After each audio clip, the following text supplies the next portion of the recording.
FM 102.4 मेगाहर्ट्झवर आकाशवाणीचं हे अकोला केंद्र आहे. संध्याकाळचे 7:30 झालेले आहेत. ऐकूया शेतकरी बंधूंसाठी कार्यक्रम किसानवाणी.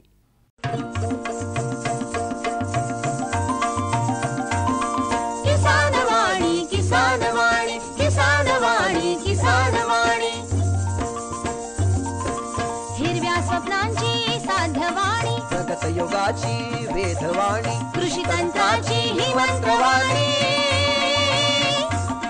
किसानवाणी किसानवाणी किसानवाणी किसानवाणी सफल शेतीची भाष्यवाणी पेरन काढन सांगे वाणी शेती सुखाची आधारवाणी किसानवाणी किसानवाणी किसानवाणी किसानवाणी किसानवाणी किसानवाणी किसानवाणी किसानवाणी किसानवाणी किसानवाणी किसानवाणी किसानवाणी किसानवाणी किसानवाणी किसानवाणी किसानवाणी किसानवाणी किसानवाणी. भारत सरकारच्या कृषी आणि शेतकरी कल्याण मंत्रालयाच्या वतीने प्रायोजित किसानवाणी कार्यक्रमात सादर करते सूरज गोडे यांच्यासह मी किशोर कुकडे आपलं सहस्नेह स्वागत करतो. नमस्कार शेतकरी बंधूंनो, कार्यक्रमात आज आपण ऐकणार आहात करडई लागवड याविषयी प्रगतिशील शेतकरी गजानन तुळशीराम बाजड, मुक्काम नेतनसा, तालुका रिसोड, जिल्हा वाशिम यांची सचिन म्हैसने यांनी घेतलेली मुलाखत आणि त्यासोबत आपले दैनंदिन कार्यक्रम आहेतच, तेव्हा ऐकत रहा किसानवाणी.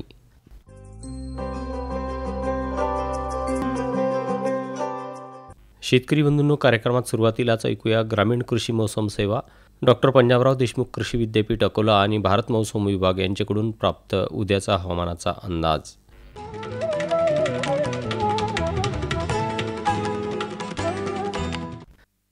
उद्याचं कमाल तापमान 28.5 अंश सेल्सिअस, किमान तापमान 23.9 अंश सेल्सिअस राहू शकते. सकाळची सापेक्ष आर्द्रता 91%, तर दुपारची सापेक्ष आर्द्रता 71% राहू शकते. हवेचा ताशी वेग ताशी 11 किलोमीटर राहू शकतो. आकाश ढगाळ राहण्याची शक्यता आहे. आताच आपण ग्रामीण कृषी मौसम सेवा, डॉक्टर पंजाबराव देशमुख कृषी विद्यापीठ अकोला आणि भारत मौसम विभाग यांच्याकडून प्राप्त उद्याचा हवामानाचा अंदाज जाणून घेतलात. सर्वोत्कृष्ट शेतकऱ्याचा पुरस्कार मिळाला आहे हरीला. हरी आता आपल्या सर्वांना सांगतील आपल्या यशाचं रहस्य. माझ्या शेतकरी बंधू आणि भगिनींनो, आपणही आपल्या शेतात चांगलं पीक घेऊ शकता. ते कसं? बस जेव्हा काही समस्या असेल तेव्हा लगेच लावा हा नंबर 1800-180-1551. हा कोणाचा नंबर आहे भाऊ? शेतकरी कॉल सेंटरचा, जिथे तज्ञ आपल्याला शेतीच्या समस्येवर तोडगा सांगतील लगेच. अहो भाऊ, तज्ञ सारा वेळ थोडाच मिळणार आहे. नक्की मिळेल हो भाऊ. वर्षाचे 365 दिवस मिळेल, ते देखील सकाळी 6 ते रात्री 10 वाजेपर्यंत. पण भाऊ, जास्त वेळ बोलू तर पैसे खूप लागतील. अजिबात पैसे नाहीत. मोबाईलनं किंवा दुसऱ्या फोननं शेतकरी कॉल सेंटरला मोफत कॉल करा. सल्ल्याचेही पैसे नाहीत. खरं 16 आणि खरं. शेतकरी बंधूंनो, शेतीच्या समस्यांवर आपल्या भाषेत लगेच उपाय मिळवण्यासाठी भारतात कोणत्याही फोननं राष्ट्रीय हेल्पलाईन नंबर 1800-180-1551 वर मोफत संपर्क साधा. शेतकऱ्यांचा मित्र शेतकरी कॉल सेंटर. कार्यक्रमात यानंतर ऐकूया कृषीवाणी. वाचक स्वर आहे सचिन म्हैसने यांचा. कृषीवाणीमध्ये कपाशी पिकात कामगंध सापळ्याचा वापर याविषयीची ही माहिती आणि ही प्राप्त झाली आहे डॉक्टर पंजाबराव देशमुख कृषी विद्यापीठ अकोला यांच्याकडून. शेतकरी बंधूंनो, कीटकनाशकाच्या अति अवास्तव आणि अविचारी वापरामुळे निरनिराळे दुष्परिणाम समोर आले आहेत. त्यावर उपाय म्हणून एकात्मिक कीड व्यवस्थापन ही संकल्पना पुढे आली आहे, ज्यामध्ये रासायनिक कीटकनाशकांचा कमीत कमी आणि चातुर्याने वापर करून कीड नियंत्रणाच्या विविध पद्धती, उदाहरणार्थ मशागतीद्वारे कीड प्रतिकारक वाणांचा वापर, यांत्रिक, भौतिक, जैविक कीड नियंत्रण इत्यादी पद्धतीचा संयुक्तिक वापर करून किडींची संख्या आर्थिक नुकसान पातळीच्या खाली ठेवून त्यापासून होणारे नुकसान टाळून वातावरणाचा समतोल राखला जातो. एकात्मिक कीड व्यवस्थापनात कामगंध सापळ्यांचा वापर हा एक महत्त्वाचा भाग आहे. कामगंध सापळा म्हणजे काय? पतंगवर्गीय कीटकांमध्ये मादी आणि नर यांची मिलन होण्यासाठी एक विशिष्ट प्रकारच्या गंधाची आवश्यकता असते. काही कीटकांच्या प्रजातीमध्ये नर हा आपल्या शरीरातून कामगंध सोडून स्वजातीय मादीस आकर्षण घेतात, तर काहीमध्ये मादी नराला आकर्षण घेण्यासाठी आपल्या शरीरातून गंध सोडते आणि नरपतंग या गंधामुळे मिलनासाठी मादीकडे आकर्षिले जातात. कापसावरील बोंडळीचा मादी पतंग हा विशिष्ट प्रकारचा गंध आपल्या शरीराद्वारे सोडतात आणि नरपतंग या मादीकडे आकर्षिले जातात.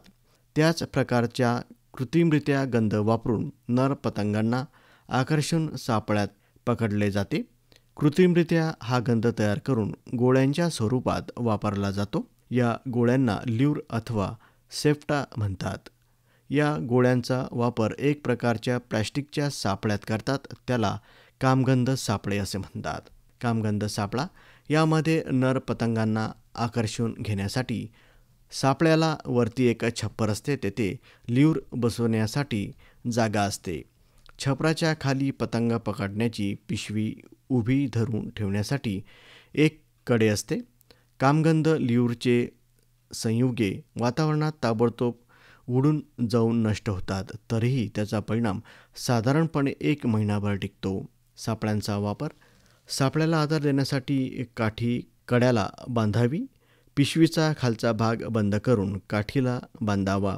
मातीमध्ये काठी घट्ट बसवावी. पिकांमध्ये सापळा बसविताना सापळ्यांचे छप्पर पिकांच्या उंचीपेक्षा 1 ते 2 फूट उंच राहील याची काळजी घ्यावी. फायदे: किडींच्या आगमनाचे संकेत ताबडतोब मिळतात, त्यामुळे व्यवस्थापनाची दिशा निश्चित करण्यास मदत होते आणि योग्य वेळी कीटकनाशकांची फवारणी करता येते. किडींची आर्थिक नुकसानीची पातळी निश्चित करता येते. उदाहरणार्थ अमेरिकन बोंडळीचे 8 ते 9 पतंग प्रति सापळा सतत 5 ते 6 दिवस आढळणे. कीड नियंत्रणासाठी वापर केल्यास रासायनिक कीटकनाशके आणि मजुरीचा खर्च कमी होतो. किडींची संख्या कमी असतानाच सापळे वापरायचे असल्यामुळे पिकांचे संभाव्य नुकसान टाळता येते. सापळे बिनविषारी असल्यामुळे वातावरणामध्ये प्रदूषण होत नाही. कीटकनाशकांचा वापर आणि त्यापासून होणारे धोके कमी होतात. परोपजीवी किडी सुरक्षित राहतात. सापळ्यांचा वापर अत्यंत सुलभ आणि सोपा असल्यामुळे शेतकरी सहज ते वापरू शकतात. एकात्मिक कीड व्यवस्थापनात महत्त्वाचा घटक म्हणून कामगंध सापळे वापरता येतील. आताच आपण कृषीवाणीमध्ये कपाशी पिकात कामगंध सापळ्यांचा वापर याविषयीची ही माहिती जाणून घेतली.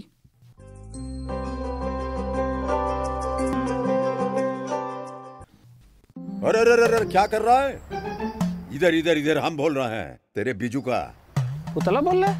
हाँ, पक्षियों से तो हम खेत को बचा लेते हैं, पर इन घातक रसायनों से कैसे बचाएं? मतलब? देख बेटा, तू जो ये अंधाधुंध रसायन मिलाता है ना, मिट्टी की सेहत बिगड़ने लगी है.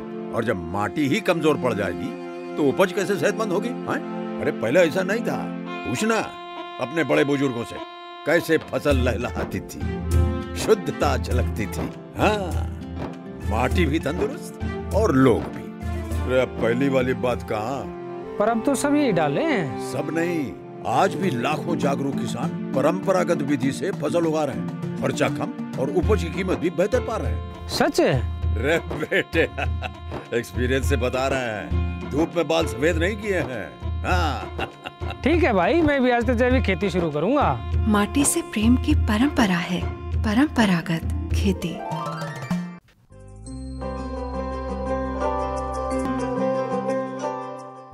शेतकरी बंधूंनो, कार्यक्रमात यानंतर ऐकूया करडई लागवड याविषयी प्रगतिशील शेतकरी गजानन तुळशीराम बाजड, मुक्काम पोस्ट नेतनसा, तालुका रिसोड, जिल्हा वाशिम यांची सचिन म्हैसने यांनी घेतलेली मुलाखत. शेतकरी बंधूंनो, आजच्या आपल्या या शेतीविषयक कार्यक्रमामध्ये गजानन तुळशीराम बाजड, मुक्काम पोस्ट नेतनसा, तालुका रिसोड, जिल्हा वाशिम हे शेतकरी आज आपल्या या कार्यक्रमामध्ये सहभागी झालेले आहेत.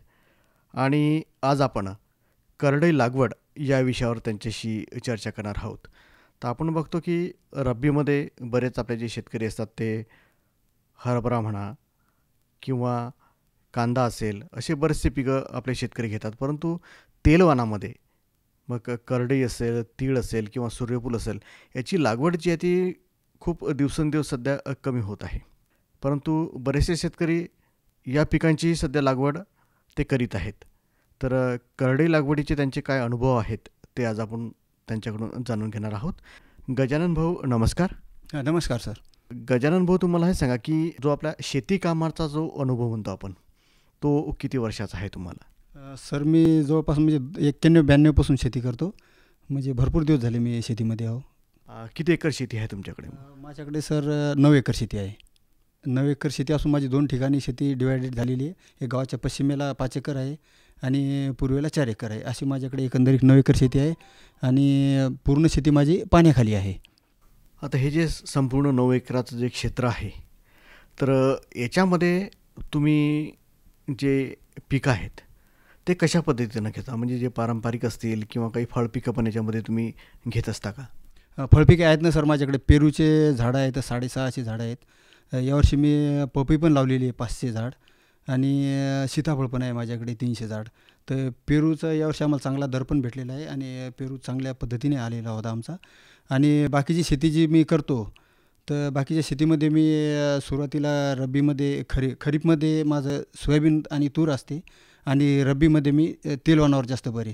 कारण की तेलवान काहून पेरतो आपण की जे आरोग्य माणसाचं बिघडत आहे आणि जमिनीच्या आरोग्यासाठी आणि माणसाच्या आरोग्यासाठी तेलवान घेणं हे महत्त्वाचं आहे. जसं आपण गाडीमध्ये तेल टाकतो, तर तेल एकदम शुद्ध जर असलं, गाडीमध्ये पेट्रोल जर चांगलं जर असलं तर गाडी चांगली चालेल. आणि आपण जर त्या पेट्रोलमध्ये पहिले रॉकेल मिक्स करून जर गाडीमध्ये टाकलं तर ते गाडीचं इंजन लवकर खराब होईल.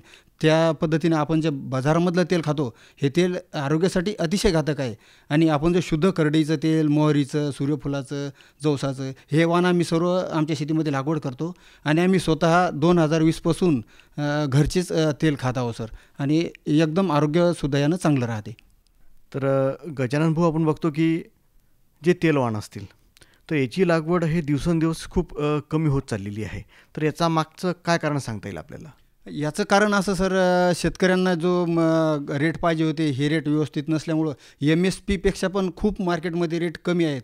आता 2 वर्षापूर्वीच माझे मित्र गजानन म्हणून इकडं बार्शी टाकलेले आहेत, माझीच नोकरी आहेत. तर त्यांनी करडी पेरली, त्यांना 30 क्विंटल करडी झाली, पण त्यांनी खामगावच्या बाजारामध्ये करडी नेली तर अवघा फक्त 3000 रुपये रेट मिळाला. त्याच्यामुळं शेतकऱ्याला कसं आहे की दयनीय अवस्था होती त्याच्यामुळं. आणि आजची जर कंडिशन धरली तर आज बाजारामध्ये 8 ते 9 हजार रुपये सध्या आज रोजी करडीचा भाव आहे. तर मी शेतकऱ्यांना हे सांगू इच्छितो की आज एवढा कमी भाव आणि करडई उत्पादनासाठी एवढा कमी खर्च लागते. तुम्ही एकरी 3 किलो जर समजा व्यवस्थित जर टोकन केली तर 3 किलो ते 4 किलो याच्यावर तुम्हाला बियाणं लागणार नाही. आजच्या बाजारभावाप्रमाणे जरी धरलं तर 90 रुपये म्हणजे 9 चूक 36, 350 रुपयाचं तुम्हाला एकरी खर्च लागेल बियाणाचा, बरोबर. आणि त्याला काही खताची आवश्यकता नाही. खत दिलं तरी चांगलं राहील. आणि माझ्यासारखा शेतकरी असा पारंपरिक पद्धतीनेच घेतो मी. आणि माझ्याकडे गांडूळ खत, जनावरं आहेत माझ्याकडे 5-6 जनावरं आहेत, त्यांच्यामुळे माझ्याकडे कंपोस्ट खत भरपूर आहे. तर मला खत देण्याची आवश्यकता नाही. त्याच्यामुळं आपलं 9 चूक 36 म्हणजे 360 रुपयावर माझं 1 एकर टोकन होऊन राहिलं सर. आणि त्याचं उत्पादन असं आहे की भरपूर उत्पादन लागते. कमीत कमी 8 ते 10 क्विंटल एका एकरामध्ये करडी उत्पादन होऊ शकते. म्हणजे आज 10 क्विंटल जर करडी झाल्या तर 90,000 रुपये त्या शेतकऱ्याला 360 रुपयापासून उत्पादन होऊन राहिलं सर. तर मला तरी वाटते शेतकऱ्यांनी या तेलवानाकडे वळावं. हे जे तेलवान आहे आपण बघतो की साधारणतः हे रब्बीमध्ये जातं आणि हे जो आपल्या जमिनीचा ओलावा आहे त्याच्या भरोशावर साधारणतः हे पीक राहतं. तर शेतकऱ्यांनी जर का याची लागवड करायची असेल तर सर्वात जो पहिला मुद्दा येतो तो म्हणजे जमिनीचा, की जमीन कशा प्रकारची पाहिजे या पिकाला. सर याच्यासाठी आता आमची जमीन एवढी सुपीक आहे आणि पूर्ण काळीची जमीन आहे. खोली जर धरलं तर 40 फुटापर्यंत खडक लागत नाही आमच्या जमिनीमध्ये, म्हणजे पूर्ण काळी आहे. पण एवढ्या काळीची बिन आवश्यकता नाही. 1-2 फूट जरी ज्या ठिकाणी काळीची जमीन असली तिथं जर करडईची, तेलवानाची, कोणत्याही मोहरी, करडई, जवस, सूर्यफूल याची जर लागवड शेतकऱ्यांनी केली तर एकदम कमी खर्चामध्ये आणि जास्त उत्पादन येते. आणि याला पाण्याची पण खूप कमी आवश्यकता लागते. पाणी जास्त पाहिजे नाही. म्हणजे जो नैसर्गिक ओलावा आहे त्याच्यावर पण आपण 5-6 क्विंटलपर्यंत उत्पादन करडीचं घेऊ शकतो. तर या करडी लागवडीचा जो अनुभव म्हणतो आपण, तर तो तुम्हाला किती वर्षाचा आहे? तुम्ही मग अशी बोलताना सांगितलंच की तुम्ही 1991 पासून शेती करतात, परंतु करडी पीक तुम्ही तुमच्या शेतीमध्ये केव्हापासून घेऊन राहिले? पहिले सर पारंपरिक तर माझे वडील तर नेहमीसाठी आमचे जुने गावामधले सर्व आमच्या इकडं म्हणजे ऑइल मिल पण रिसोडा, इकडं आमच्या मालेगावला ऑइल मिल भरपूर होते आणि सर्व लोक करडई पेरायचे, प्रत्येक घरी करडईचं तेल खायला असायचं. म्हणजे करडईचं तेल असं समजत होते की आपण आता तूप जर आणायचं म्हणलं, तूप पण शुद्ध भेटणार नाही, याच्यापेक्षा शुद्धता त्या करडईच्या सूर्यफुलाच्या या तेलाला आहे. परंतु ते सर्व आता पारंपरिक पिकं लोकांनी सोडले. आम्ही 2000 म्हणजे 91पासून मला समजायला लागलं तर 2000पर्यंत आमच्या गावामध्ये पण परिसरामध्ये करडई तेलवानाचा पेरा खूप होता. पण 2000पासून मग कमी होत तर लोकांनी म्हणजे ते पूर्ण बंदच केलं पेरणं. परंतु आम्ही 2020पासून मी आम्ही विद्यापीठामधून आदरणीय मोहने सर आहेत, तर त्यांच्या माध्यमातून आम्हाला त्यांनी जवळपास 35 एकरामध्ये करडई ते शासनामार्फतच दिल्या होत्या. तर 35 एकर आम्ही सुरुवातीला पेरलं होतं. परंतु पहिल्या वर्षी आम्हाला पोपटाची खूप तकलीफ झाली. तरी पण आम्ही जिद सोडली नाही की आपल्याला घरचंच तेल खायचं. तर आम्ही मग दुसऱ्या वेळेस मग तेच घरचंच पेरलं. परंतु योगायोगाने महाज्योती अंतर्गत आम्हाला 2021-22मध्ये स्कीम अंतर्गतच आम्हाला जे OBC आहेत त्यांना एकरी 3000 रुपये शासनामार्फत अनुदान भेटून आम्ही आमच्या गावामध्ये जवळपास 250 ते 300 एकरामध्ये आम्ही पेरा केला होता. तर त्या माध्यमातून सर्व शेतकऱ्यांना आज जर धरलं तर 75% लोक माझ्या गावातले करडईचं तेल खात आहेत, असा मला अनुभव आहे त्या गोष्टीचा. आता 75% लोक तुमच्या गावामध्ये करडईचे तेल खातात, परंतु याची जी पेरणी आहे, याची जी लागवड आहे, ती किती क्षेत्रावर आहे तुमच्या गावामध्ये? गावामधला विषय असा आहे की आता समजा माझ्यासारखे जर शेतकरी धरले तर शेतकरी आपल्या स्वतःच्या घरच्यासाठी 2 किलो 4 किलो म्हणजे अर्धा एकराच्या वरील क्षेत्र असते. कोणा 2 एकर पेरते, कोणी 4 एकर पेरते.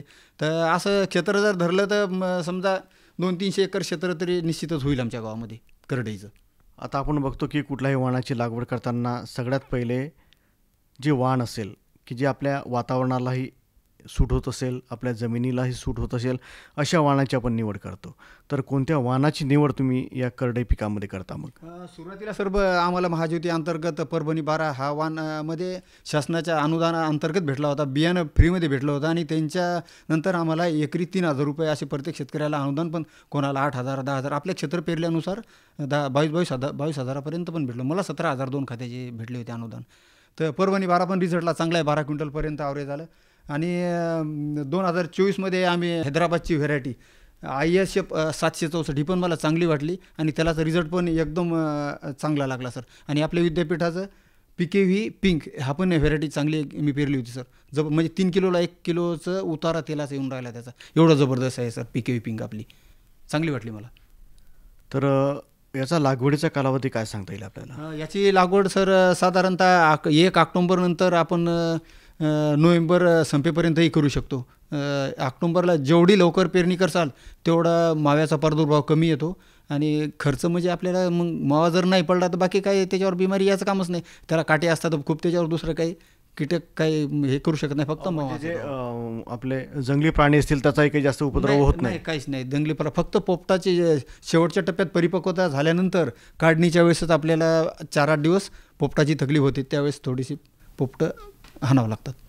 ज्यावेळेस आपण आपली जमीन तयार करतो तर जास्त ओलावा असला तरी याचं बियाणं निघत नाही असे शेतकरी म्हणतात, आणि कमी असेल तरी निघत नाही.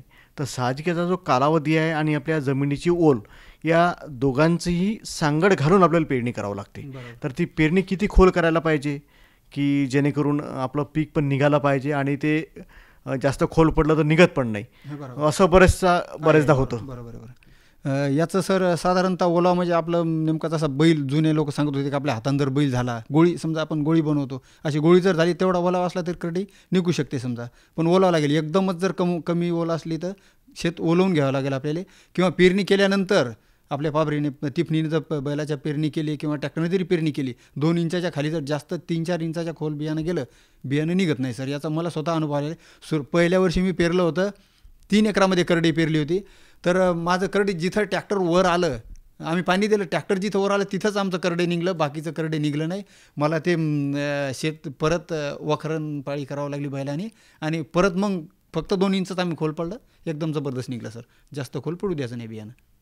म्हणजे पेरणी करताना ह्याची आपल्याला खूप काळजी घ्यावी लागते.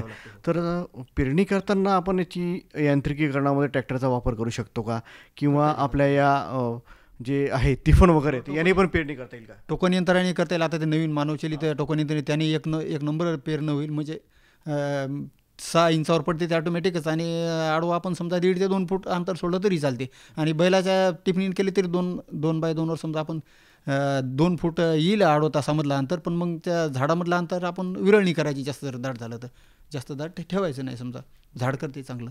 याचं अंतर किती ठेवावं लागेल आपल्याला? 2 बाय 2वर लावलं तर एकच नंबर होईल सर. हाताने जर टोकून केलं तर 2 बाय 2 जर केलं तर 2-2.5 किलो बियाणं लागेल, जास्त बियाणं लागणार नाही करडईचं. तर कुठल्याही बियाण्याची लागवड करताना बीज प्रक्रिया हे एक फार महत्त्वाचं राहते. तर बीज प्रक्रिया करता का तुम्ही? हां, बियाणे प्रक्रिया करतो सर. तर मी कसं करत असतो, गोमूत्र, शेण आणि घरचेच याचे बियाणे प्रक्रिया करत असतो. आणि आता आम्ही महाराष्ट्र शासनाकडून आम्हाला फार्मा लॅब पण भेटलेली आहे.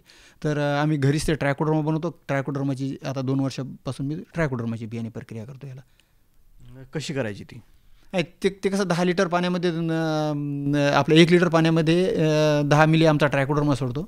आणि तो आपल्या त्या 3-4 किलो करडी असते त्याच्यावर हे करायचं आणि सुकू द्यायचं सावलीमध्ये. लागवड केल्यानंतर जसं तुम्ही मगाशी बोलताना सांगितलं की याला खत वगैरे काही जास्त पाहिजे नाही, परंतु खत वगैरे रासायनिक खतांची मात्रा पण आपण बरेचदा देतो. तर ती कशा पद्धतीनं आपण द्यायला पाहिजे? मी तर सर 2014 पासून युरिया, DAP हे खतं बंदच केलेले आहेत पूर्णतः. तर पहिले कसे करत होते आमचे शेतकरी, आता रासायनिक शेतकरी वापरायचं म्हणलं तरी टाकावंच लागेल. ते एकरी सरासरी मग कसे करतात शेतकरी, आता एका एकरामध्ये 1 DAPची बॅग टाकायची आणि त्याच्यामध्ये आपलं हे 4 किलो डायरेक्ट मिक्सच करून द्यायचं आणि तेच पेरून घालायचं, असा प्रयोग करतात. अच्छा, म्हणजे खतासोबतच पेरणी करायची असे सरासरी. मग आमच्या इथे शेतकरी जे जैविक नाहीत वापरत, केमिकलयुक्त करतात समजा शेती, तर रसायन खतं वापरतात. आणि रसायन खतामध्ये 4 किलो हे टाकायचं आणि 1 बॅग DAPची टाकायची किंवा फॉस्फेटची काय जे असेल ते खतामध्ये टाकून पेरणी करायची. मग तुमची जी शेती आहे ती सेंद्रिय पद्धतीने तुम्ही शेती करताय की रासायनिक पद्धतीने करताय? सेंद्रिय पद्धतीने 2014 पासून पूज्य स्वामी रामदेवजी महाराज यांच्यासोबत मी जुटलेलो आहो. आणि आनंदाची बातमी म्हणजे माझं स्वतःचं तेल मी आचार्य बालकृष्णजींना आणि स्वामी रामदेव बाबांना यावर्षीच 2025 मी तिथं त्यांना दर्शनही भेटलं आणि त्यांना स्वतः नेऊनही दिलं. आणि दैनिक योगाहार कार्यक्रम असते रोज सकाळी 5 ते 7 पर्यंत. त्या कार्यक्रमाचा सदस्यच आहो. तर रोज मी त्याच्यामध्ये ह्याच खाण्यापिण्यावर चर्चा जास्त असते. आणि आमची तेलवनावर पण 4-6 महिन्याला मी चर्चा करत असतो त्यांच्यासोबत की शुद्ध खा तेल. तर या पिकांवर साधारणतः ज्या किडी आहेत त्या कोणकोणत्या येतात आणि त्याचं व्यवस्थापन तुम्ही कशा पद्धतीने करता? मग या पिकावर तुम्हाला मव्या व्यतिरिक्त काही कीड दिसत नाही. आळी दिसते म्हणा कधीमध्ये, पण आळीचं कसं तेवढं लय लोड घ्यायचं काम नाही. आणि मव्यासाठी मी दशपर्णी अर्क आणि निंबोळी अर्क नेहमीसाठी वापरतो. बिमारीच येत नाही आपल्या याच्यावर. दर अमावस्या पौर्णिमेला फवारणी असतात आपल्या. तर रासायनिक पद्धतीनं तुम्ही आधी पण शेती केलेली आहे 2014मध्ये, 14च्या आधी, आणि 2014 नंतर तुम्ही सेंद्रिय शेतीकडे वळलेले आहात. तर काय फरक वाटतो तुम्हाला या दोनमध्ये? फरक असा वाटतो, माझी जी जमीन आहे तर ट्रॅक्टरने तुम्ही आता लोकांना 60-65 हॉर्स पॉवरचं ट्रॅक्टर लावून शेतामध्ये ट्रॅक्टर लागत नाही. आणि माझ्या याला 35 हॉर्स पॉवरचं ट्रॅक्टर जरी नेलं तरी माझ्या शेतामध्ये भातामध्ये कसं आपण हात घालतो एवढं नरम असते, तसं पूर्ण नरम असते शेत आपलं. म्हणजे नरम झालं भुसभुशीत. आणि जूनचा पाणी पडला की तुम्ही कुठेही उकरा आपल्या शेतामध्ये तुम्हाला गांडूळ सापडतील. नरम जमीन झालेली बिलकुल लगी. म्हणजे आपल्या जमिनीचा पोत आहे तो अगदी सुधारलेला आहे. आणि 1 पॉईंटच्या वर गेलेला आहे सेंद्रिय कर्ब माझ्या जमिनीचा. तपासण्या पण केल्या मी, 2-3 तपासण्या झालेल्या आहेत. ज्या जमिनीचं जे आरोग्य आहे ते अगदी उत्तम झालेले. आणि मी बदल काही सोनामोती गहू, आपलं करडे, मोहरी, जवस असे पिकं बदलणं सुरूच असतात. एक पीक कधीच घेत नाही. आणि शेतकऱ्यासाठी माझा हा संदेश आहे की प्रत्येक शेतकऱ्यांनी एक गाय तरी पाळावं स्वतःसाठी. स्वतःचं आरोग्य सुधारेल, जमिनीचं आरोग्य सुधारेल. आणि दुसरी गोष्ट अशी की सर्वांना आपल्याला शुद्ध खायला भेटेल. सर्वांनी आपलं 10 गुंठे तरी करडे, मोहरी, जवस, काळजी, तेलवान जे तेल तुम्ही वापरत असाल ते घरी तेलवान आपल्या शेतामध्ये पेरा, शुद्ध खा, असं मला वाटते. शेवटी जो येतो तो म्हणजे साधारणतः मळणीचा प्रश्न. कारण की याला काटे खूप असतात आणि त्याच्याकडे हार्वेस्टर असेल किंवा येत असेल ती गोष्ट वेगळी. कारण की एखाद्या शेतकऱ्याने जर का एखादं पीक पेरलं असेल तर तेवढ्यासाठी तर ते हार्वेस्टर म्हणा किंवा कुठलं काही येणारं नाही आहे. आणि सध्या मजुराची खूप टंचाई आहे की आपण जर म्हटलं बा तुम्ही जाऊन सोंगून द्या मला काढून द्या तर हे तरी शक्य नाही आहे. तर याचं नियोजन तुमचं कसं राहते? माझं नियोजन कसं असते, मी 2020मध्ये जवळपास 22-23मध्ये 6-7 एकरामध्ये करडी पेली. त्यावेळेस हार्वेस्टर काढलं होतं. पण त्याच्यानंतर मग असा अनुभव आला की हार्वेस्टरचं काढल्यानंतर मग ते जे सर्व शेतामध्ये पडलं, मी काही डब्बीची काडी कुठंच लावत नाही शेतासाठी. हा पण शेतकऱ्यासाठी महत्त्वाचा संदेश आहे की तुम्ही जे आपल्या शेतामध्ये कुटारं निघतील, काय जे काडवरी काही निघत असेल ते पूर्ण एका ठिकाणी जमा करायचं. एका वर्षी नाही कुजलं तर 2 वर्ष लागतील, एवढे दिवस लागत नाही. आता डिकम्पोजर आहे, 2 महिन्यामध्ये पूर्ण खत तयार होते. सर्व शेतकऱ्यांनी आपलं तर मला अनुभव असा आला की 2022-23मध्ये मी ते 6 एकरामध्ये जवळपास 40-50 बाई लागली मला, आणि एका बाईला 200 रुपये मजुरी, म्हणजे 8-10 हजार रुपये माझे त्याच्यात गेल्यामुळं तर दुसऱ्या वर्षीपासून मी थोडंसं कसं की कंट्रोल असं केलं की स्वतः आम्ही घरच्या लक्ष्मी आम्ही सोंगून घेतो. सोंगल्यानंतर मग ते 500 रुपये जरी ट्रॅक्टरवाल्याने घेतला काढायचं तरी देतो, पण ते कुटार एका जागेवर जमा होऊन राहिलं, शेतामध्ये धिंगाणा पडायचं काम राहिलं, आणि ते पूर्ण आपण ते कुजवून घेतो आणि त्याचं खत करतो पूर्ण कंपोस्ट. तर तुम्हाला या सर्वमध्ये एकरी लागवडीपासून तर निघेपर्यंत साधारणतः खर्च किती येतो आणि आपल्याला नफा किती मिळतो? खर्चाचा विषय जर झाला सर तर आता यावर्षी 50 रुपये किलोनं करडीचं बियाणं, समजा करडी होती समजा 100 रुपये किलो बियाणं धरा, एका एकरात 4 किलो जरी लागलं तर 400 रुपयाचं बियाणं लागते. आणि बाकीचा खर्च काहीच नाही, आपल्याकडे बैल आहेत, आपण बैलाच्या साहाय्यानंच पेरणी करतो. डवऱ्याच्या 1-2 पाळ्या द्यायच्या, स्प्रिंकलर आहे तर पाण्याच्या 2-3 पाळ्या द्यायच्या, आणि कापणी घरीच करतो आम्ही. फक्त काढणीचा खर्च लागला मला, म्हणजे थ्रेशरमधून काढलं तर 10 क्विंटल झाल्या तर ते त्यांनी 400 रुपये पोतं ठरवून घेतलं होतं, आपल्याला 4000 रुपये लागले त्यांचे. आणि उत्पादन 10 क्विंटल झाल्यामुळं आज 7-8 हजार रुपये 9 हजार रुपयापर्यंत भाव येतं बाजारामध्ये. आता बियाण्यावरच करडईची आपली सर्व बुकिंग झालेली 100 रुपयानं, म्हणजे 1 लाख रुपयाचं करडई होऊन राहिले आपल्याला एका एकरामध्ये. आणि खर्च किती समजा 5,000 रुपये ते काढणीचे धरा, 4-5 हजार रुपये आमचा खर्च, 10,000 रुपये खर्च जातात तरी 90,000 रुपये उरतात. 90,000 रुपये. गजानन भाऊ, आपण आपल्या शेतकऱ्यांचं असं होतं की आपल्या शेतकऱ्यांना पिकवता येतं पण विकता येत नाही, कारण की ती बाजारपेठ पण तशी पाहिजे. जसं तुम्ही सांगितलं की तुमचे जे मित्र होते त्यांनी दुसऱ्या बाजार समितीत नेऊन तिथे नुसतं त्यांना 3,000 रुपयेच भाव मिळाला, परंतु आपला शेतकरी तेवढा जागरूक पण पाहिजे की आपण जर जे काही गोष्ट कधी पेरत असेल तर हे आपल्याला विकाव कुठं लागेल याचंही ज्ञान आपल्या शेतकऱ्याला असणं फार एक महत्त्वाचं असतं. तर याची जी बाजारपेठ आहे ती कोणती आहे मग तुम्हाला? बाजारपेठेचं कसं भरपूर डिमांड आहे करडीच्या तेलासाठी. पण आज 400 रुपयानं तेल चालू आहे मार्केटमध्ये करडीचं शुद्ध तेल. आपण नेणाऱ्याला एवढं सांगतो की तुम्ही फक्त तिकडून तुमचं काय जे कॅन वगैरे आणण्याची तुम्ही घेऊन या, आम्ही मिलवर येतो, करडीवरतून टाकू आणि खालून तुम्ही तेल घ्या. आज 9,000 रुपये भावले, 9×36 म्हणजे 360 रुपये नुसतं मुद्दल खर्च होऊन राहिला, काढणीचा खर्च बाकीचा खर्च, म्हणजे 400 रुपये देणं साहजिक आहे. तेल ते शुद्धता भेटेल तुम्हाला खाण्यासाठी. आणि तुम्ही जर बाजारातून असाल तुम्हाला 140 रुपयानं जरी भेटेल, पण ते शुद्धता नाही, पूर्ण पामतेल खाऊन राहिले तुम्ही. तुम्हाला जर शुद्धता पाहिजे असेल तर शेतकऱ्याच्या दारातच जावे लागेल, बरोबर आहे का? तसं भेटणार नाही शुद्धता. तर गजानन भाऊ, आपली ही जी मुलाखत सध्या आपले शेतकरी ऐकत आहात तर त्यांना तुम्ही काय सांगाल मग? नाही, मी सर्व शेतकऱ्यांना एकच संदेश देऊ इच्छितो की सर्व शेतकऱ्यांनी आपल्या घरचे शुद्ध खाण्यासाठी, म्हणजे कारण की आजचे जे आपण बिमारीचे हाल पाहत आहोत, गुडघेदुखी, अटॅकचं प्रमाण वाढलेलं आहे, कॅन्सरचं प्रमाण वाढलेलं आहे, तर याच्यासाठी सर्वांनी अर्धा एकर 1 एकर तरी करडी पेरा. अर्धा एकरही लागत नाही, 10 गुंठ्यामध्ये जर पेरलं तर 2.5-3 क्विंटल करडी होती. 3 क्विंटलमध्ये एक फॅमिली, 2 नवरा बायको आणि एखादं 2 मूल जर असलं घरचं, 4 माणसापुरतं तुमचं ते 3 वेळ करडी काढून आणल्या 1-1 क्विंटल की तुमचे 12 महिने निघू शकतात. त्यासाठी घरचं पेरा, शुद्ध खा, कमाई संघ येणार नाही माणसाच्या. कमाई करून म्हणजे शेवटी तुम्ही करोडोनं जरी कमाई केली, तुम्हाला जर एखादी बिमारी लागली तर तुम्ही ना सुधरू शकत. त्याच्यासाठी तुम्ही हे याच्यामधूनच तुम्ही मला तरी वाटते आपले ज्याच्याकडे जरी शेती आहे आणि ज्याच्याकडे शेती नसेल त्यांनी आमच्यासारखे 4-2 जण मिळून जरी शेतकरी जर जवळ धरला, आम्ही तुम्हाला शुद्ध खाण्यासाठी देऊ, बरोबर आहे का?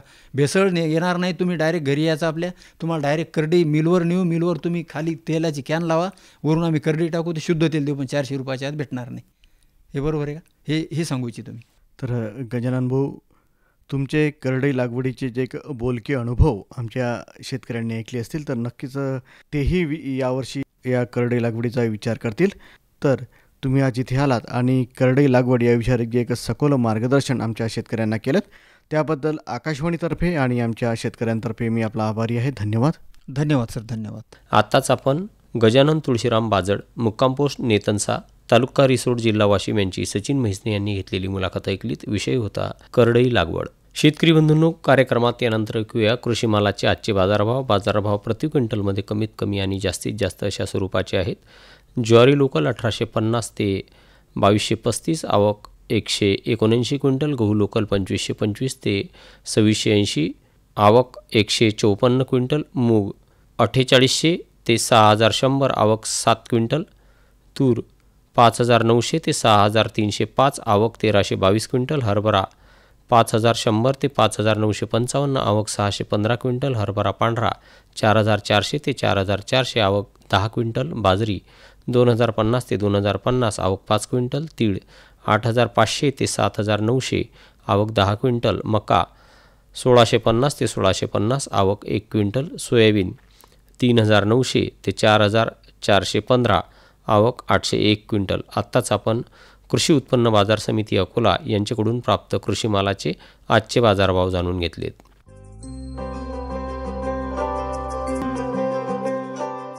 कार्यक्रमाच्या शेवटी ऐकूया आजचं हवामान वृत्त. आजचं कमाल तापमान 36.6 अंश सेल्सिअस, किमान तापमान 22.7 अंश सेल्सिअस, प्रखर सूर्यप्रकाश 5.8 तास, हवेचा ताशीवेग 3.1 किलोमीटर, सकाळची आर्द्रता 88% तर दुपारची आर्द्रता 67%, बाष्पीभवनाचा वेग होता 5.2 मिलीमीटर, कालचा पाऊस 0 मिलीमीटर आणि आजपर्यंतचा एकूण पाऊस 609.6 मिलीमीटर एवढा नोंदवला गेला. आत्ताच आपण हवामानशास्त्र विभाग डॉक्टर पंजाबराव देशमुख कृषी विद्यापीठ अकोला यांच्याकडून प्राप्त आजचं हवामान वृत्त जाणून घेतलं. शेतकरी मित्र हो, आजच्या या हवामान वृत्तासोबतच आपल्या आजच्या किसानवाणीची वेळसुद्धा संपलेली आहे. तेव्हा पुन्हा भेटू आपल्या आवडत्या कृषीविषयक कार्यक्रमात. तोवर किशोर कुकडेला निरोप द्या. नमस्कार.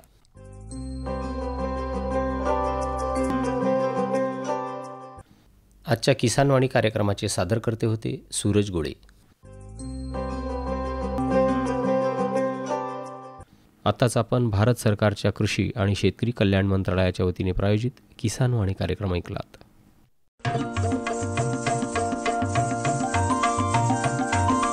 किसानवाणी किसानवाणी किसानवाणी किसानवाणी, हिरव्या स्वप्नांची साध्यवाणी, प्रगत योगाची वेधवाणी, कृषी तंत्राची ही मंत्रवाणी. किसानवाणी किसानवाणी किसानवाणी किसानवाणी, सफल शेतीची भाष्यवाणी, पेरन काढन सांगे वाणी, शेती सुखाची आधारवाणी. किसानवाणी किसानवाणी किसानवाणी किसानवाणी किसानवाणी किसानवाणी किसानवाणी किसानवाणी किसानवाणी किसानवाणी किसानवाणी किसानवाणी किसानवाणी किसानवाणी किसानवाणी किसानवाणी किसानवाणी किसानवाणी. आत्ताच आपण शेतकरी बंधूंसाठी प्रसारित किसानवाणी कार्यक्रम ऐकला.